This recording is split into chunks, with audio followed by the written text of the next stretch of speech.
So if you grant that they had these experiences, then it won't do to say, well, I don't trust the Gospels. It's irrelevant.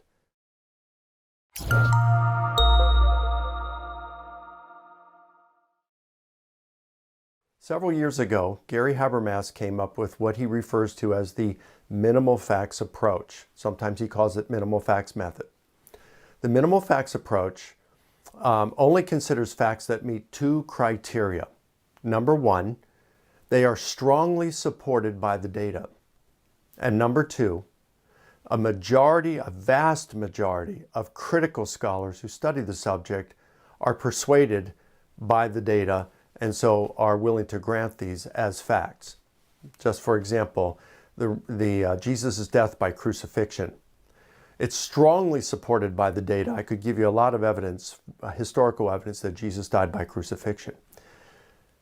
This evidence is so strong, the data is so strong, that the overwhelming majority of critical scholars today, a heterogeneous vast majority, so you've got Christian, you've got conservative, moderate, liberal Christian, agnostic, Jewish, atheist historians, New Testament scholars who study the subject, they all agree that Jesus died by crucifixion. Now, of course, you might find a handful who deny it or think that Jesus survived, but out of thousands of scholars, when you only have a handful, you don't tend to pay much attention to them. They're kind of like Holocaust deniers. You have about as many professional historians who reject the Holocaust as you have who say Jesus never existed or died by crucifixion. Okay, so that's a minimal facts approach. You only consider those facts that are so strongly supported by the data that the vast majority of critical scholars grant them as facts.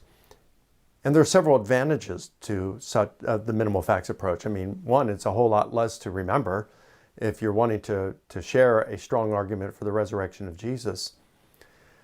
But another nice thing about it is, since most people grant these facts, then it's just a matter of what's the best explanation of these facts.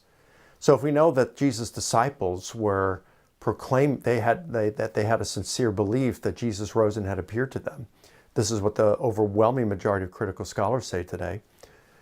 If that's the case, then if someone responds by saying, well, I don't trust the Gospels. Okay, well, do you still think that Jesus' disciples believe that Jesus rose and appeared to them?